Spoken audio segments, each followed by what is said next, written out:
Barcha qimmat do'stlar, bu IQ Stars uyda бол бағдарламасы. Бүгін бізде теңіз тобының керемет жігіттері Атом және Тео.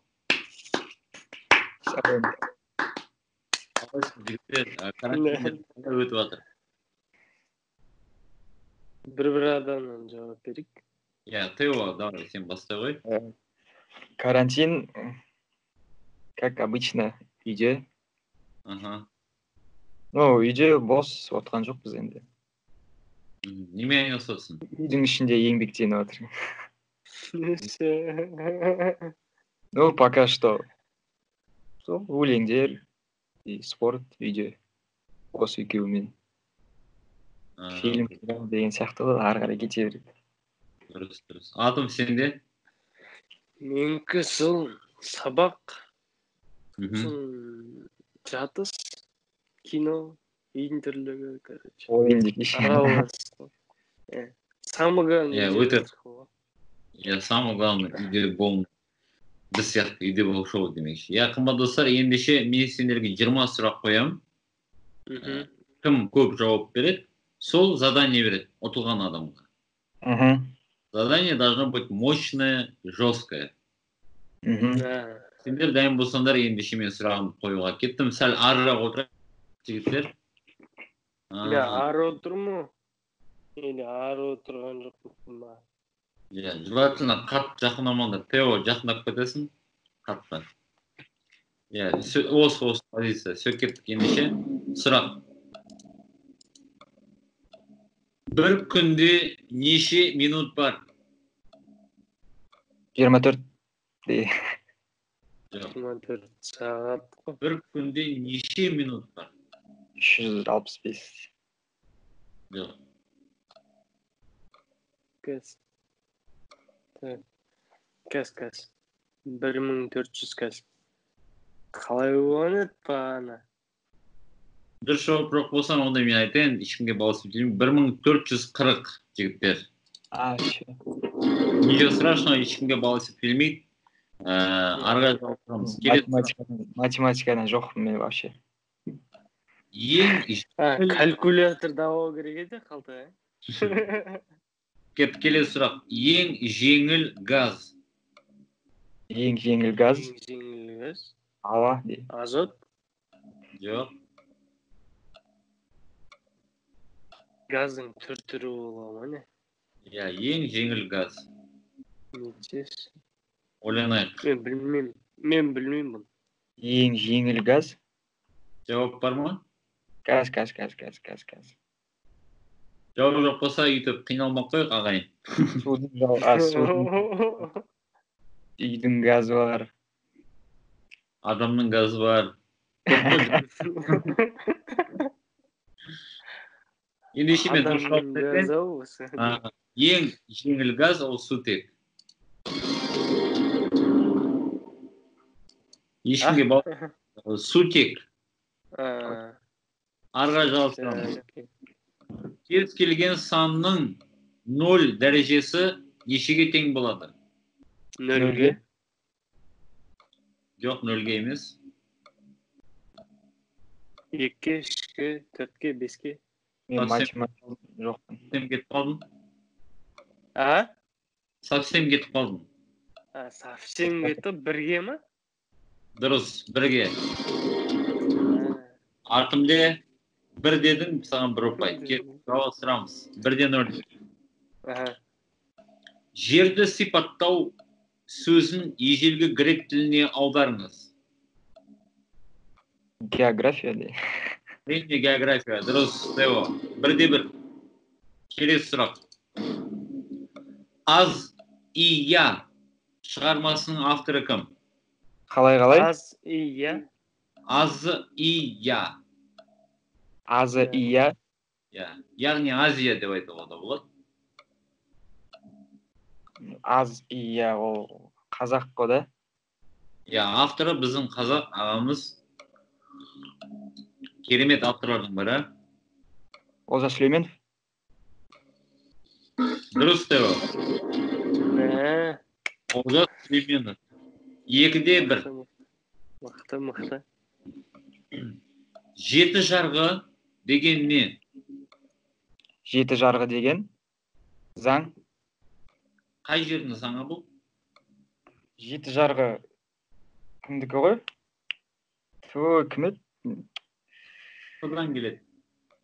Ау, Тыдан келеді. Қай хан? Керей хан, Жоқ, тыдан. Т әрпінен басталады аты. Тәуекел хан ба? Дұрыс, Тәуке хан. Яғни ол Тәуке ханның несі? Жарғы. Заңы. Заң. Яғни мен дұрыс жауап деп қабылдаймын. Бұл дала заңдары. Дұрыс. Счет 3-1. Окей.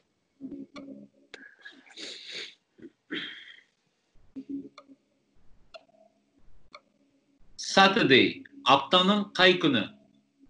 Saturday. Saturday.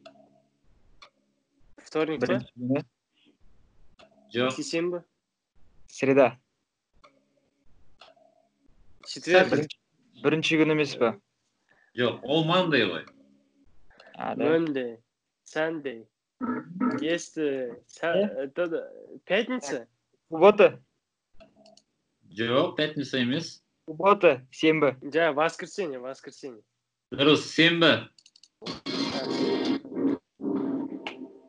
Жалғастырамыз. Счет 4-0. Әлбәрекене. 100 жылдық соғыс неше жылға созылды? 100 жылдық соғыс неше жылға созылды? Қанша естісем де ұмытып қала беремін. 100 жылға? Яғни 100 қанша жылға? 150. 100. 5 жыл. 100. Жағы. Осыны мән қанша рет естісін, бірақ ұмытып қалдым. 100. 5. 10. 120. 140. 120-дан төмен түсіріңіз кішкене. 115. 110. Тура түстің почти. Атым. 115-ке. 114. Жоқ. 113. 116. Дұрыс, 116. Ай, мә. Ятай. Арға жалғастырамыз. Ең алғаш фашизм қай елде пайда болды? Германия? Жоқ. Фашизм? Пиццасы көп мемлекет қазір таңда. Италия. Дұрыс, Италия.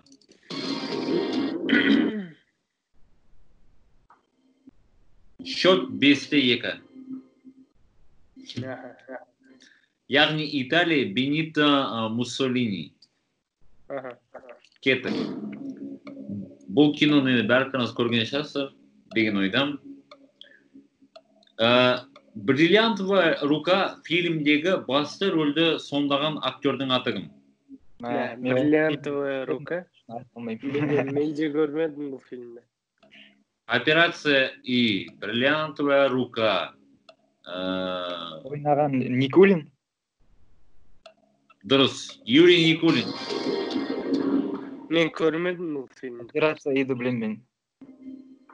Я сен просто чисто логично, наверное, да, угадал? Да, енді операция Иді Никулин ғой самый, по-моему. Дұрыс. Ал кеттік. Кітап оқитындарға арналады. Агата Кристи қандай жанрда жазған? Не ол? Әйгілі кітап жазушы Агата Кристи қандай жанрда кітап жазған? Мелодрама, драма. Жоқ. Фантастика. Жоқ. Не шығар? Андай, қалай? Лирический. Типа, реалистичный сияқты. Жоқ. Ну, ол да бар, бірақ кішкене андай. Оның ішінде көбінесе Шерлок Холмс сияқты заттар бар. Дедукция. Не ма? Не ғой, типа, қалай? Криминал ішінде. Короче, миды ломать ететін кітап па? Типа, логический кітап па? Жоқ, жауап жоқ болса мен айтайын, жанр детектив. Ой, детектив, Шерлок сияқты дегенде, по идее, түсіну керек еді. Иә. Кеттік.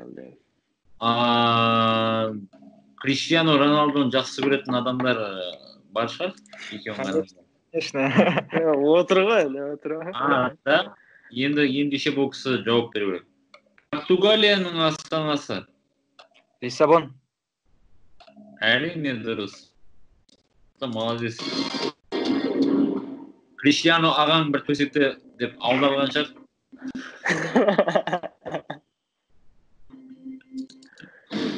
Келесі сұрақ. Ең үлкен долларлық купюра. Ең үлкен долларлық? Доллардың ең максимальный купюрасы бар. Қаншаға дейін жету мүмкін? Жоқ. Триллион. Жоқ. Совсем кетіп қалдың. Совсем кетіп қалдың? Миллион? Жоқ. Тоже алыс. Соның бер жағы. 100 мың доллар или 100 мың доллар? 100 мың доллар деп кім айтты? Мен. Дұрыс. 100 мың доллар. Железная леди деген лақап ие саясаткердің есімі кім? Железная леди. Қазақстанда ма или вообще ма? Бұл кісі Великобританиядан. Кім ба? Президенті ма? Білмейді екен. Әйел адам. Кім ол? Елизавета ма? Жоқ. Білмеймін. Маргарет Тэтчер. Еще. Маргарет Тэтчер. Его, счет қанша? Счет қанша? 8-2. Мен тіптің задание істей берейін деп айтады. Дальше. Ашитынлап қойып та. Кет. Volvo автокөлігінің қай елге тиесілі? Швеция. Дұрыс. Молодец деп ол. 9-2. Аты күміспен байланысты мемлекетті атаңыз. Сербия. Жоқ, Сербия емес. Күміспен. Білмейді екен. Подсказка берейін. Марадонадан шыққан жері. Марадонадан Аргентина? Дұрыс. Аргентина. Бұл қатысты. Кет.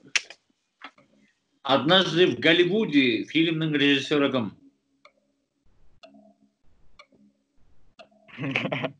Білмеймін. Ендеше мен дұрыс жауап айтайын. Квентин Тарантино. Келесі сұрақ. Тарантино. Назима осыдан 5 жыл бұрын қандай топта өнер көрсетті? Бір қазақ тобында. Қалай еді? Қазақша ма?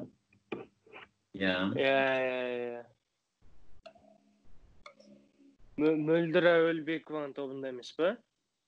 Жоқ. Жоқ. Мен білеме бір топта сұхбат етті ол. Бірақ атын білмейді екен. Подсказка бар ма? Подсказка пойди помощь друга деген бар. Негізі қастарыңызға біреуден сұрақ қойсаңыз болады. Ешкім жоқ болса мен... Мен смело сұрақ келем. Бірмей. Все, дальше. Ешкім білмейді екен ғой. Ендеше мен дұрыс жауап айтайын. Алтын Girls деп аталады.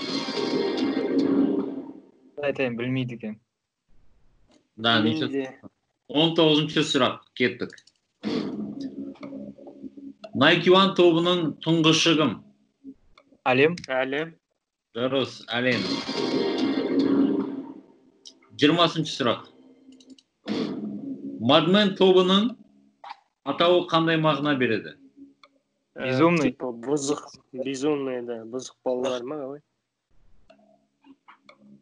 қалай? Ессіздер. Ессіз ғой, Дұрыс, ессіздер, атым. Молодец. Ендеше жігіттер 20 сұрақ бітті. Біздің көрерменге өздеріңіздің ниеттеріңізді жолдасаңыздар. Карантин кезінде қандай кино совет беріңіздер, не істеу керектігін айтыңыздар, қандай кітап оқу керек. Мен пока бал саны берейін. Атын бастай бер. Так. Совет.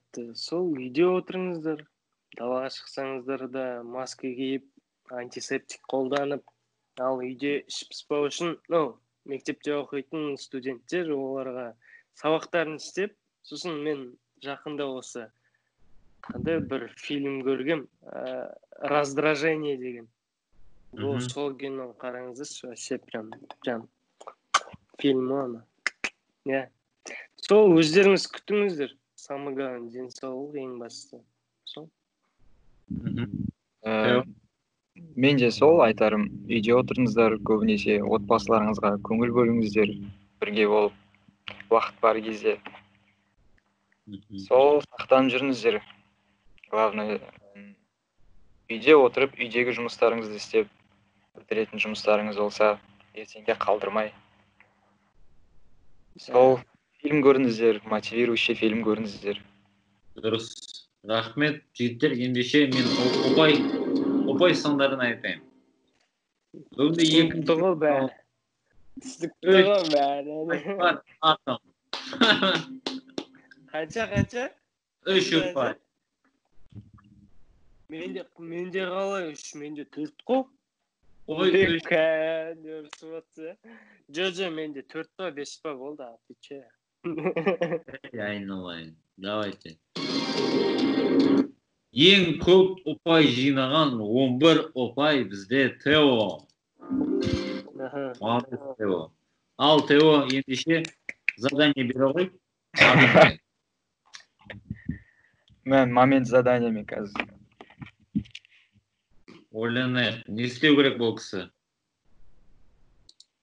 Давай, не ғой? Спорт, денсаулық кепілі ғой. Отжимание давай кеттік. Қанша істейсің?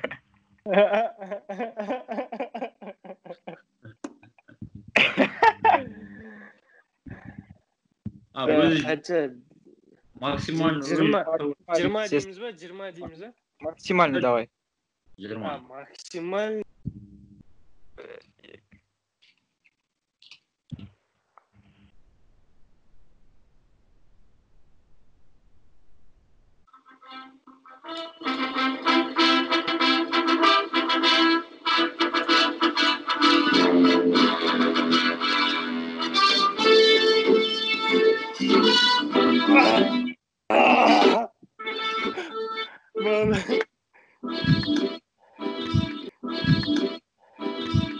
Қанша болды?